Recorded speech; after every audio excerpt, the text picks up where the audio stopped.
27절까지 읽었는데 21절까지 단락일 수도 있습니다. 여러분, 여리고랑은 난공불락의 성이죠. 그 성의 상부가 기차란다.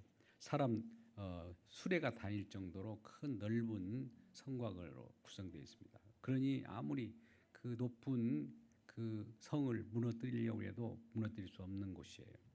근데 그들이 언제 그렇게 그와 같은 성을 쌓았을까요? 여리고 성은 가나안 족속들이죠. 노아의 후예인 저주받은 함의 아들이 가나안이거든요. 가나안이 이제 많은 자손들을 번창해서 가나안 땅이라고 하는 곳에 기거하고 있었습니다. 어떻게 보면 세상 속에 번창하는 죄를 먹고 마시면서 힘센 그런 아낙 자손들이 놓여 있는 기골이 장대한 씩씩한 그러한 사람들이 그곳에 살고 있었습니다. 그런데 그들은 자기 자신을 뽐내고 자기 우수함을 드러내고 살았던 거예요. 그때 이 가나안을 이제 이스라엘 백성들이 정복해 들어갑니다. 이스라엘 백성들이 어디 나왔습니까? 처음에 애굽이라고 하는 데서 나와서 광야라고 하는 노정 40여 년 동안은 여러 가지 우리 주님께서 인도함 따라서 살았습니다. 하나님이 만나를 주시면 만나만 한 40년 동안 먹고 살았죠. 그리고 이제 요단강을 건너서 그 진군해서 가나안 땅을 정복하라. 물론 그런 약속은 이미 주어져 있어요. 4대 만에 창세기 15장 보면 4대 만에 너희가 이 애굽에 있다가 이 가나안 땅으로 돌아오리라. 이 약속이 이미 있었습니다. 하나님의 약속은 이루어질까 안 이루어질까요? 약속이 있었으니까 약속이 이루어지겠죠. 근데 약속을 가지고 있는데도 불구하고 현실은 어떻습니까? 이스라엘 백성들 그 많은 한 300여만 명이 이제 요단을 건너서 그 여리고성을 바라보니까 여리고성은 어디예요? 가나안 땅의 초입에 들어가는 성이에요. 누구도 거기에 가나안 땅을 아무나 쳐들어갈 수도 없고 그 가나안 사람들이 힘이 셌거든요. 그러니까 이스라엘 백성들도 먼저 그 땅은 우리에게 주어진 땅인데 어떻게 실질적으로 주어지는가를 그들은 몸소 경험해야 했던 겁니다. 물론 그 이스라엘 백성들이 지금 광야를 거쳐서 지금 요단강에 이르기 전에 벌써 나는 모압 자손이라든지 기타 여러 다른 족속들을 다 점거하고 그들을 물리쳤어요. 그러니까 간담이 선을 했다 이거예요. 여호와의 군대, 즉 이스라엘 백성들 여호와 하나님 함께하는 그 이스라엘 백성들의 놀라움, 그 여호와가 놀라운 거죠. 하나님 놀라우신 그 역사로 말미암아 진짜 가나안 속에 들어오는 자들은 가나안에 이제 들어오게 되면은 가나안 사람들은 다 죽었다는 거예요. 그걸 누가 합니까? 그 속에 살아간 자 중에 일부예요. 기생 라합이라는 자가 여리고 성에 기생으로 이렇게 있었는데 그 자가 먼저 알려준 거예요. 먼저 그 가나안 땅을 정탐할 때 그 기생 라합이 이스라엘 백성들을 숨겨줬어요. 2명을. 왜 그러냐면 그는 정말 이러지 않고서는 어떻게 우리가 그 하나님의 약속을 믿지 않고서 어떻게 이스라엘 백성들이 이와 같이 진군해서 가나안 땅을 들어온다고 하니까 마음이 다들 녹았던 거죠. 이럴 수가 없다는, 그래서 그 말씀을 따라서 이스라엘 백성들 이스라엘 백성이 믿는 하나님을 기생 라합은 믿고 나중에 우리를 좀 선처해 주세요. 한마디로 기생 라합은 2사람의 정탐꾼을 숨겨두면서 나중에 그 뒤따르는 무리가 그를 잡으려고 할 때 숨겨주었다는 거 하나 때문에 내가 맹세코 너는 나중에 이 가나안 땅으로 이스라엘 백성이 들어올 때 너희들만은 살려주겠다 약속을 했어요. 그리고 이제 진군에 들어갑니다. 진군에 들어가려면 우리는 어때요? 적진을 살펴봐야죠. 또 적진이 어떻게 있는가도 봐야 되는데 이 적진을 살펴보고 전쟁을 하려고 하면 무장하는 구인들이 있을 거 아닙니까? 우리 국군 같으면 최강으로 이렇게 만들어야 할 거 아니겠어요? 근데 여호와 하나님께서는 이상한 명령을 하는 거예요. 요단강을 건너기 전에 벌써 무엇을 행하라고 합니까? 할례를 행하라고 그래요. 할례라는 거 압니까? 이스라엘 백성들에게 그 장정들이 할례를 하면 어떻게 해야 될까요? 며칠 동안 정말 그 아픔을 알고 아픔 때문에 어떻게 진군을 하겠어요?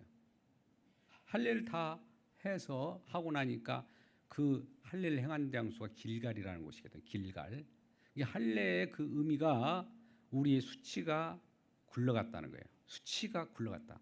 그러니까 이스라엘 백성들의 기존 예굽 생활 모든 잘못된 허물 이런 것들이 굴러가는 그런 것을 상징하는 것이 할례예요. 저와 여러분의 할례가 나중에 세례가 됩니다. 세례 받으셨죠?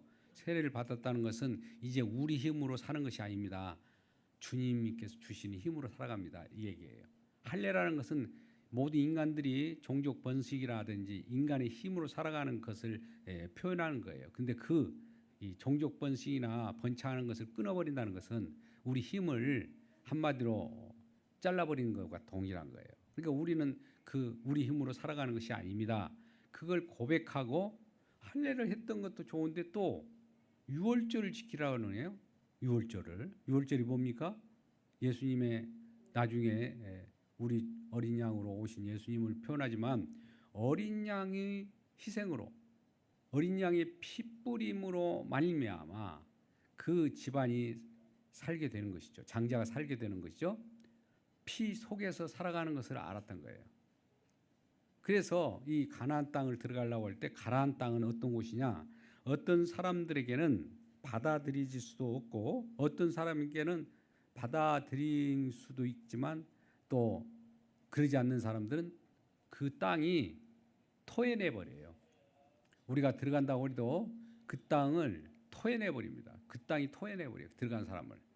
그러면 그 가나안 땅에 들어가는 자격이랄까 조건이라고 하는 것은 단지 아까 같이 뭐라고요? 이제 첫 번째 그 할례를 행해야 된다는 거. 두 번째는 유월절 지킨다는 거 뭡니까? 피의 공로에 의해서 들어간다는 거예요. 그러니까 가나안 땅은 장차 앞으로 예표되는 천국을 얘기해요. 하나님 나라 천국을 들어가려고 하면 뭐가 필요하냐면 내 자신의 힘이 죽어야 되는 거고 내가 죽어야 되죠. 두 번째는 주님의 피 공로만 이렇게 드러내서 피로 들어가는 나라고 내가 죽어서 가는 나라예요. 내가 죽는다는 것은 우리의 생물학적인 죽음을 뜻하지 않습니다. 나의 육성, 독성, 악성 모든 것들이 나의 이 모든 인격적인 모든 것까지도 그 속에서 죽게 되는 것이죠. 예수님께서 그와 같이 갈라디아서를 통해서 사도 바울이 말한 바 이렇게 말씀하시죠. 내가 그리스도와 함께 십자가에 못 박혔나니 이렇게 죽은 것이 세례예요. 그런지 내가 산 것이 아니죠. 이제 주님께서 사신 거예요. 그런 땅이에요. 그 땅은 가나안 땅이에요. 천국의 주인은 예수 그리스도거든요. 그래서 이러한 땅에 이제 들어가게 되는 조건들이 우리가 보면은 유월절 어린 양과 저와 여러분의 할례를 통해서 세례를 통해서 그 땅에 들어가게 될 텐데 이제 그 일을 다 했어요.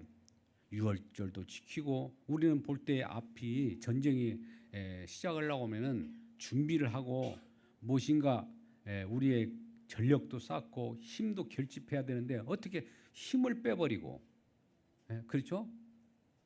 또 유월절 지키라고 하니까 빨리 다급하게 전력을 다해서 그 땅을 점령하면 될 거 아니겠어요? 근데 점령하기 전에 왜 이런 우리에게 그와 같은 일을 하느냐? 하나님의 일은 우리가 아무리 바빠도 하나님의 하신 일부터 하나님의 뜻을 우리가 알고 하나님의 뜻을 먼저 쫓아 살아가야 하는 것이 저와 여러분이에요. 우리가 급한 나머지 주님께서 하라고 하는 어떤 예배나 하나님께 기도하는 것 그런 것을 멈추고 그냥 빨리 달려가고 싶은 건 우리 마음이에요. 기도도 나중에 하면 되지. 예배도 나중에 그거 하면 돼. 들어가서 하면 되지. 또 이렇게 생각할 수도 있어요. 그런데 철저히 하나님은 주님과 관계가 바로 서고 또 하나님 앞에 영광 돌릴 수 있는 어떤 하나님만이 기뻐하는 것이 충족될 때 이제 진군하라고 우리 명령합니다. 그러니까 저와 여러분이 어떤 일이 있을지라도 예배에 참여할 수 있도록 주변에 종용하시 바랍니다. 우리 예배팀장께서는 우리가 또 그나마 사역을 감당한 자들이 나오지 않을 때는 좀 전화도 해주셔가지고 같이 나와서 오늘 같은 여러 교우들의 그 불편한 여러 신체상의 건강치 못한 것을 위하여 기도해 줄 때 그들도 일어나는 놀라운 일이 벌어져요. 그래서 내일보다도 주님의 일을 신경 쓴다는 것은 주님을 믿고 주님께서 어떤 일을 하셨는가를 오늘 또 고스란히 알고 그걸 묵상하면서 삶 속에 구현할 때 기적이 일어나고 하나님께서 진정한 우리들에게 그 복을 주시겠다고 약속한 대로 약속은 꼭 이루어지기 때문에 약속한 대로 이루어지는 거예요. 그래서 이와 같은 이제 이 이스라엘 백성들이 가나안 땅을 진군합니다. 진군해서 딱 들어가자마자 뭐가 있었냐면 딱 들어가려고 하는데 점령에 나섰는데 복병이 한 사람이 나타난 거예요. 복병 누굴까요? 칼을 찬 복병이 나타난 거예요. 어떤 누군가가 칼을 차고 있는 거예요. 그래서 여호수아가 이 칼을 차고 있는 자가 누군가, 도대체 저 양반이 우리를 위한 우리 편인가 아니면 대적을 위한 편인가를 물어봐요. 당신은 우리를 위하느냐 아니면 적을 위하느냐 이렇게 물어봐요. 그런데 이 군대 장관의 답변을 한번 들어보십시오. 나는 너희 군대 장관이야 이렇게도 하지 않고 나는 대적의 군대 장관도 아니고 나는 여호와의 군대 장관이라는 거예요. 이 말은 뭡니까? 너희 편도 아니고 대적 편도 아니고 나는 여호와 편이라는 거예요. 우리 모두는 어떤 집단을 형성할 때 너희 편, 내 편 이렇게 서로 편가르기를 하기가 쉬워요. 근데 우리 모두는 주님 편이어야 돼. 주님에 소속된 백성인데 주님 편이어야 되는데 네 편, 내 편 이렇게 편가름을 하고 싸우지 않습니까? 그러니까 이 말씀 속에서도 분명히 말합니다. 여호수아가 그와 같이 물어봤어요. 여호수아도 인간적인 마음으로 너 우리 편이야? 당신 군대 장관인데 우리 편 우리 위하여 온 거야? 이렇게 물어봤는데 아니야. 그러면 우리 대적 편이야? 아니야. 그건 뭐야? 누구 편이라고요? 나는 주님 편이야. 이렇게 말씀한 거예요. 저와 여러분 우리 주님 편입니다. 누가 무릎 끄들랑 너 우리끼리 우리 편, 네 편 이렇게 이 얘기할 때 아니 우리는 주님 편이야 이렇게 말하기 바랍니다. 할렐루야. 그럴 때 우리 주님이 이제 일을 하셔요. 그래서 이제 어떤 일을 하냐면 나는 죽어야 하고 어린 양의 피가 살아 있어야 그 가나안 땅은 열리게 돼요. 그냥 안 열려요. 내가 죽고 여호와 즉 어린 양의 희생의 피가 묻혔을 때 피로 들어가는 거예요. 그래서 아까 유월절 피 어린 양의 피 행사도 했고 또 내 할례를 해서 내가 죽는 그런 행사를 하고 들어가는 거예요. 그래서 하나님께서 이와 같이 하나님 나라 천국 백성은 가나안 땅이라고 하는 예표적으로 그 가나안 땅 그림 언어로 그 땅을 준 거예요. 장차 이것은 하나님 나라를 예표하는 겁니다. 그 땅에 들여보내는 그 조건이 바로 내가 죽고 예수 그리스도 어린 양의 피로 들어간다는 사실을 굳게 믿기를 주님의 이름으로 축복합니다. 그러면 이 가만히 가나안 땅 초입에 들어갔는데 굳게 닫혔다고 그랬어요. 어디가? 여리고성이. 여리고성을 문을 닫아 놓은 거예요. 이제 거길 지나야 가나안 땅에 들어가는데 문을 닫아 놓으니 어떻게 했어요? 이제 우리가 어떻게 점령할 수 있을까? 이 생각을 하겠죠. 여호수아를 같이 필두로 해서 이스라엘 백성들이 지략을 표현해 보기도 하고 손자병법도 여러 번 수도 있어요. 근데 이 방법 저 방법 아무리 인간이 지혜를 짜도 안 되는 거예요. 인간의 힘으로 어떤 지혜라도 안 된다라는 거죠. 그랬을 때 안 된다고 그렇게 생각할 때 모든 우사는 그러면 이제 여호와께서 여호수아에게 알려줍니다. 너희 힘으로는 안 되는 거야. 그럼 어떻게 합니까? 이제 그 성을 모든 백성들과 함께 하루에 한 번씩 6일 동안 돌고 마지막 7째 날은 7번 돌고 그 도는 과정 속에 아무 말도 하지 마. 도는 과정에 시시비비를 가리고 왜 이걸 돌아야 하느냐, 왜 이 일을 해야 되느냐, 왜 주님의 말씀을 따라서 우리가 또 믿고 이걸 저걸 행하는데 그럴 필요가 있느냐, 이 소용없어요. 그냥 조용히 주님 말 따라가면 되는 거예요. 우리가 그러잖아요. 주의 일을 한다고 하고 믿는 사람들 전도할 때 막 시끄럽잖아요. 그냥 예수만 전하세요. 조용히. 뭐 이렇게 해야 된다, 저렇게 한다. 뭐 그 돌다가 예를 들어서 여리고성을 돌듯이 우리가 전도의 행군을 이리저리 전도한다고 할 때 시끄러우면 안 돼요. 예수만 전하면 돼요. 목표점이 예수잖아요. 그 7바퀴를 도는 거예요. 그러면 6일 동안엔 6바퀴, 마지막 7바퀴니까 13바퀴를 총 돌게 되죠. 그때 제사장들 7 제사장들은 뭐 하느냐? 양강나팔을 길게 잡고 양강나팔을 가지고 가요. 그 불진 않아요. 빙빙 돌고 7째 날 7바퀴 다 돌 때 양강나팔을 불어라.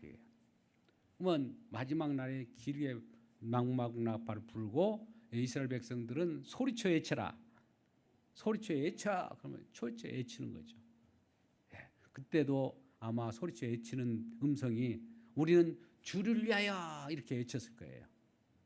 우리를 위하여 이렇게 외치지 않고 더 대적을 위하여 외치지 않고 왜 군대 장관이 그와 같이 알려줬으니까. 그리고 여호수아는 그 군대 장관 앞에서 신발을 벗었습니다. 발에서 신을 벗었다는 것은 내가 부복하겠나이다. 내 힘으로 하지 않겠습니다. 내 전략으로 내 능력으로 이 여리고성을 점거하지 않고 오직 주께만 맡기겠습니다. 자기가 어떤 전쟁을 자기가 치른 것이 아니에요. 그냥 가서 그러면 여호수아는 뭡니까? 주님께서 여호와께서 어떻게 그 땅을 점거하게 했는가, 여리고성이 어떻게 무너지는가를 목격하는 목격자인 거예요. 저와 여러분 주님께 하신 일을 목격하는 목격자입니다. 우리가 감히 나서가지고 이렇고 저렇고 할 필요 없어요. 주님의 하신 일을 믿는 것이 더 중요해요. 믿음으로 승리하시기 바랍니다. 우리는 믿음으로 승리해야지 내가 까불고 나가서 뭐 검정띠 튀고 그냥 어린아이들 그러잖아요. 이제 흰띠 하나 차고 나면 막 나대고 발로 차고 여기저기 아무나 막 주먹질하고 그러잖아요. 그런데 검정띠 되면은 그래서 쫙 알고 모든 걸 이게 기술이라는 건 내 기술로 하는 것이 아니라 어떤 능력이라는 것이 우리에게 나타나야 된다는 걸 알게 되는 거예요. 그래서 이제 이제 그 땅을 점거하는데 제사장 7은 7나팔을 불었고 제7일째 7번 7나팔 7제사장 7번 7이라는 것은 뭡니까? 우리가 계속 이거 나와요. 우리가 하나님이 이 땅을 창조할 때 여세 동안 창조하고 7째 날에 안식했다. 안식이라는 것은 뭡니까? 우리가 뭔가 다 이루어 놓고 다 전쟁에 승리해 놓고 이제 승리를 우리가 노래 부르는 것이 안식일 날이에요. 우리가 안식일을 이렇게 승리의 노래를 부르는 날이 안식일이라고요. 그러면 이 7째 날 7번 또 돌고 7 제사장들이 뭐와 함께 돌았을까요? 언약궤가 중심으로 해서 그 언약궤를 함께 해서 나팔을 불고 언약궤를 함께 해서 7바퀴를 돌고 언약궤를 함께 해서 7번 그들이 온 성도들이 같이 돌았을 때 소리쳤습니다. 그러면 소리쳤을 때 모든 것이 끝났다는 거죠. 어떻게 끝났습니까? 이제 승리는 보장됐다는 거예요. 7번 돈다는 것은 이제 모든 전쟁은 여호와께 속한 것이라는 거예요. 우리 인간에 속한 것이 아니라 여호와께 속한 것입니다. 할렐루야. 전쟁도 벌이기 전에 이미 승리했다는 거예요. 어떻게 전쟁을 벌이기 전에 7번 돈다는 것은 승리했다는 거예요. 7번 다 이뤘다거든요. 종결. 우리가 그토록 얘기했던 그리스도 안에서는 다 이룰 세계예요. 다 이룬 것을 선포한 거예요. 아니 전쟁을 치르지도 않았어요 아직. 근데 이 여리고성을 돌면서 다 이뤘다는 거예요. 아마 소리쳤을 때 여호와를 위하여 우리가 소리치자 이렇게 말씀하셨기도 하지만 주님께서 다 이루었다. 주님께서 승리를 보장했다. 이렇게 이미 승리를 가지고 나팔을 부는 겁니다. 우리 보통 나팔을 불 때는 은나팔을 분다고 그래요. 전쟁에 나갈 때 전쟁이 경고를 할 때 상대방에게 자 우리 전쟁한다 할 때 은나팔을 분대요. 그리고 또 전쟁을 경고할 때도 은나팔을 불고 이제 전쟁을 우리가 같이 합니다라는 걸 온 백성에도 알게 하고 대적에도 알게 하는 것이 은나팔인데 여기서는 양강나팔이라는 거예요. 양강나팔은 어떨 때 부르냐? 승리할 때 분다는 거예요. 근데 승리할 때 분다는 거 뭡니까? 지금 7바퀴 돌고 양강나팔을 불었다는 건 뭡니까? 전쟁이 이루어졌어요? 안 이루어졌어요? 이미 이루어지기도 전에 승리했다는 것을 막 선언해 버린 거예요. 선포하는 거예요. 그러니까 저와 여러분도 우리 속에 어떤 앞으로 일이 안 풀어진다든지 어떤 것이 꼬이는 것이 있다든지 할 때는 주님을 선포하십시오. 주님께서 하셨습니다. 주님이 다 이루셨습니다. 이 모든 것은 주님께서 해결하실 겁니다. 이렇게 선포하고 그 현장에 가면 놀라운 일이 벌어졌다는 것을 알 수가 있어요. 그러면 그 놀라운 일이 벌어진 우리들은 그걸 확인하는 증언자, 주님의 증언자, 주님께서 하신 일을 고백하고 확인하는 그 선포하는 주님의 목격자로서 일을 하게 되는 거예요. 그 일을 오늘 또 여실히 드러내는 겁니다. 그런데 이때 전쟁에서 다 승리했을 때 이렇게 미리 여호와께서 말씀합니다. 이 전쟁에서 전리품이나 그 성에 있는 모든 것을 다 승리가 되면은 그거를 여호와께 돌리라는 거예요. 아직 전쟁도 하기 전에 이런 명령을 합니다. 거기에서 탈취물을 우리가 전리품이라고 그래요. 전쟁에서 어떤 대적들이 가지고 있던 것들, 대적을 물리치면은 가지고 있던 모든 것이 전쟁이 승리한 자의 것이잖아요. 그죠? 뺏어오니까. 오늘날도 지금 웬만한 미국과 베네수엘라 이런 것도 전쟁에서 웬만한 석유도 다 뺏어와 버려요. 전쟁에서 승리하는 이 인간의 승리는 그걸 본따서 모방해서 하지 진정한 전쟁은 아닙니다만 그렇게 탈취해 나온 거예요. 그리고 그 속에 있는 모든 것들은 다 죽여버리라는 거예요. 진멸 전쟁입니다. 진멸이라는 것은 봐주지 않는 걸 진멸이라고 해요. 하나님은 우리 인간들을 심판할 때 공의 심판이에요. 뭘 봐주고 그런 것이 없어요. 완벽하게 심판해요. 이 헤렘 전쟁이라고 해요. 헤렘 전쟁은 주님의 승리를 가져다 주는 것인데 그 승리를 하기 위해서는 이 남아있는 것이 없어야 돼요. 씨를 말려버려야. 씨를 말린다는 건 뭡니까? 그 짐승의 새끼라든지 사람의 어린아이들까지 다 죽이라는 거예요. 왜 하나님 왜 이렇게 그러면 우리는 이렇게 질문할 거 아니에요. 왜 하나님은 무자비합니까? 사랑의 하나님이라면서 왜 이럴 수가 있습니까? 예, 사랑의 하나님이신데 언약의 하나님입니다. 하나님은 언약의 하나님이요. 약속에 신실하신 하나님이 약속대로 하는 거예요. 약속대로. 약속을 그대로 지키면서 또 약속을 지키면서 또 심판 가운데 또 긍휼을 입을 자, 또 그 속에서 하나님의 긍휼로 살아나는 자가 있는 거예요. 그래서 이러한 일들이 벌어지는 거예요. 그래서 진멸 전쟁이라고 합니다. 진멸 전쟁을 헤렘 전쟁이라고 해요. 씨를 말리는 전쟁이라 이게. 그래가지고 가나안 땅에 초입에 들어갈 때 여호와께서 무너졌을 때 우르르 무너집니다. 소리쳤을 때 소리쳤는데 저절로 무너진 거예요. 여호수아가 무슨 일을 한 것도 아니에요. 누가 했을까요? 예, 군대 장관인 여호와 하나님께서 하신 거예요. 하나님께서 그 흔들어져 깨버린 거야. 하나님께서 그 난공불과 같은 그 여리고성을 무너뜨린 거예요. 무너뜨리니까 와르르 무너뜨리니까 이스라엘 백성들은 어떻게 이렇게 무너졌을까?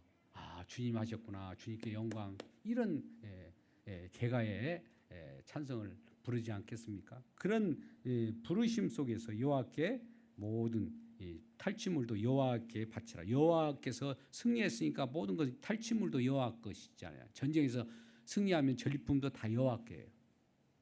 여호와께 바치라는 거예요. 여기 보면 이스라엘전 중에 그들 가운데 여호와께 바치라고 하면서 이 바친 은금과 동철 기구들 다 여호와의 구별된 것이 그것을 여호와 곳간에 드릴지어다 이렇게 말씀해요. 다 드려야 돼요. 근데 나중에 무슨 일이 벌어집니까? 나중에 후에 나오겠지만 아간이라는 자가 그 일부 은 또 뭐 조금 어설픈 거 숨겼다가 이제 그 다음 아이성 전투에서 패배를 하게 된 겁니다. 이 전쟁에는 하나님의 말씀대로 이루어지는 거예요. 그래서 나압에 속한 가족들과 그들 형제들은 그 약속을 이루어질 걸 믿고 또 이스라엘 백성 정탐꾼을 숨겨줬기 때문에 그 믿음 가지고 숨겨졌기 때문에 약속이 성취된 내가 너희를 나중에 살려주겠다라는 말씀대로 이루어진 대로 그들을 훈방합니다. 그들을 살려준 거예요. 심판 속에서 극적 구출이 이루어진 것이 기생 나압이에요. 자, 그러면 하나님 언약을 그러면 이러한 전쟁은 왜 전쟁을 할까요? 우리의 우수함, 여호와의 우수함, 여호와의 우수함을 드러내기 하는 건데 하나님 언약을 보여주기 위한 전쟁이에요. 언약궤라는 거 있잖아요. 언약궤가 같이 돈다는 것은 언약에 임하시는 여호와의 능력이죠. 그러니까 언약을 위한 하나님을 우리가 위하여 이와 같은 전쟁을 벌인 겁니다. 전쟁을 괜히 벌인 거 아니에요. 여호와의 언약이라는 것은 장차 언약의 완성자 예수 그리스도를 보여준 거죠. 언약의 완성은 어디서 이루어졌어요? 예수 그리스도 십자가에서 이루어졌어요. 언약, 약속을 이룬 거예요. 하나님이 약속에 신실하고 약속을 어김없이 이루시는 전능하신 하나님이에요. 전능하신 하나님이 뭐가 전능하시냐? 막 우리가 초월적인 하나님, 대단한 능력의 하나님 그걸 뜻하는 것이 아니라 약속을 꼭 이뤄내는 전능하신 하나님이 우리가 믿는 하나님입니다. 그래서 약속에 신실하고 약속대로 이루어주시는 하나님을 믿을 때 약속대로 이제 그 여리고성이 무너지고 그 거민들과 모든 자들은 쫓아내고 가나안 족속이라는 그들의 흑암의 권세들을 물리치고 그 나라의 피의 은혜를 받고 또 할례를 받은 자들이 들어가서 살게 되는 거예요. 그러한 저와 여러분 되시기를 주님의 이름으로 축복합니다. 우리가 가나안 땅을 정복한다고 하면 내가 정복하는 것이 아니에요. 주님이 하신 일을 믿어서 정복하는 거예요. 믿음으로 밟는 거예요. 믿음으로 밟는다는 것은 주님이 그걸 이루어 주십니다. 약속을 이루듯이 분명히 이루어 주십니다. 이렇게 믿고 가는 것이지 내 힘으로 주님 저쪽에 있고 가만히 계시요. 내가 이 승리해가지고 주님께 영광 돌리겠다. 이거 없어요. 주님이 하십니다고요. 주님. 모든 건 주님이 하셔요. 주님이 하신 것을 그대 우리가 믿고 나가면 그 승리가 우리에게 주어진다는 사실이에요. 그래서 언약의 완성에 여호수아를 볼 때마다 여호수아는 또 다른 예수죠. 모세에서 지도력이 여호수아에 이양됐다는 건 예수님이 앞으로 그렇게 일을 하시겠다는 거예요. 그래서 오늘 말씀에 볼 제목대로 우리는 여호와의 궤와 함께 행진할 때, 여호와 함께 같이 동행할 때 어떠한 어려운 난공불락 같은 대적과 또 우리 편이나 네 편이나 따지지 않고 우리 주님 편이면 모든 걸 승리로 몰아주는 그 놀라운 은혜를 갖게 되는 겁니다. 가나안 족속은 우리 속에 있는 내면 속에 있는 것일 수 있어요.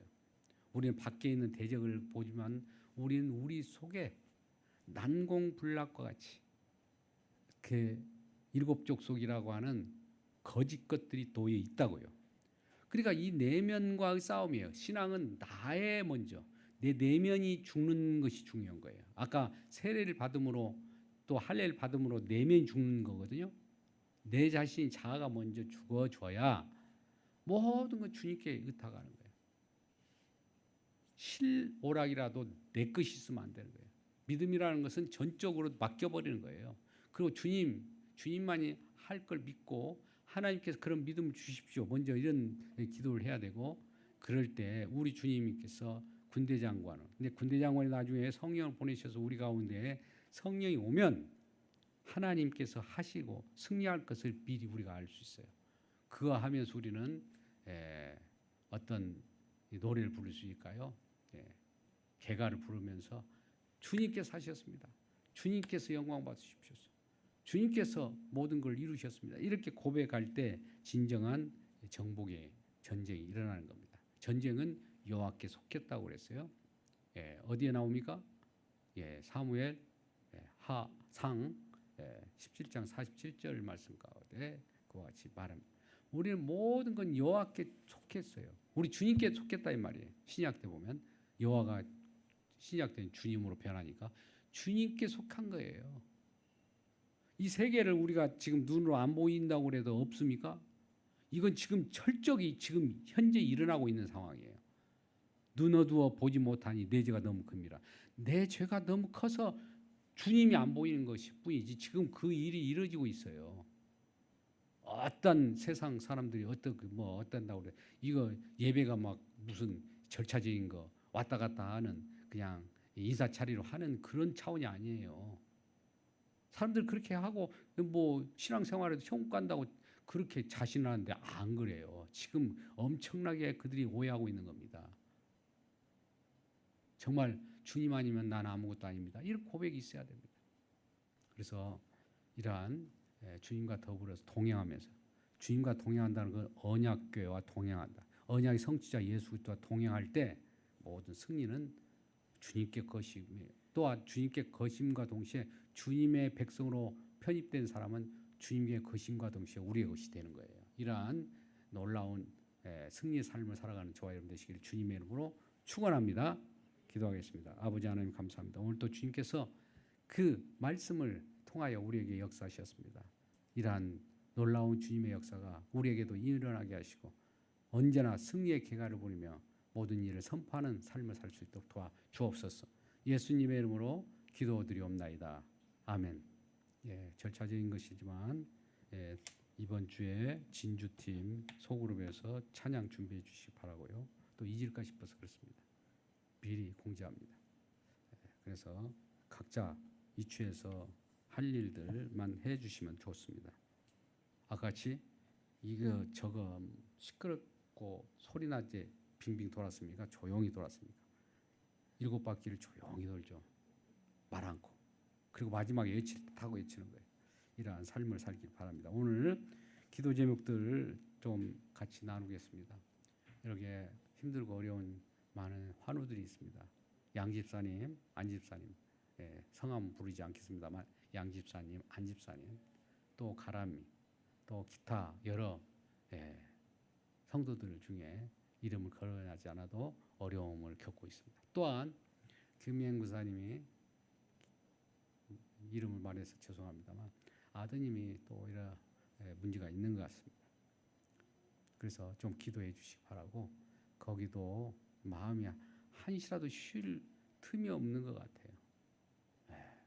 그래서 그러한 모든 일들이 벌어지지 않도록 주님 앞에 견고히 서며 그 모든 문제가 잘 해결될 수 있도록 기도해 주시기 바랍니다. 무슨 일인지는 구체적으로 나중에 알게 되겠지만은 우선 그 일이 주님께서 다 알고 계시니까 좀 순적하게 모든 일이 이루어져서 평안한 마음으로 주님 앞에 찬송을 드리고 기쁨을 드릴 수 있도록 또 예배 가운데 금요일 날 맞이 못하는 분들에게는 전화해서 멀리 있는 분들도 아니고 가까이 있는데 같이 참여해서 또 같이 설교를 들을 수 있도록 이 시기에 지금은 이제 하나교회가 이전과 같이 그렇게 호락호락 그렇게 여유가 있는 것이 아닙니다. 올해는 정말 다 우리 주님이 주시는 은혜 가운데 충만히 가해서 주님의 밀어붙임에 따라서 우리가 일을 하시면 돼요.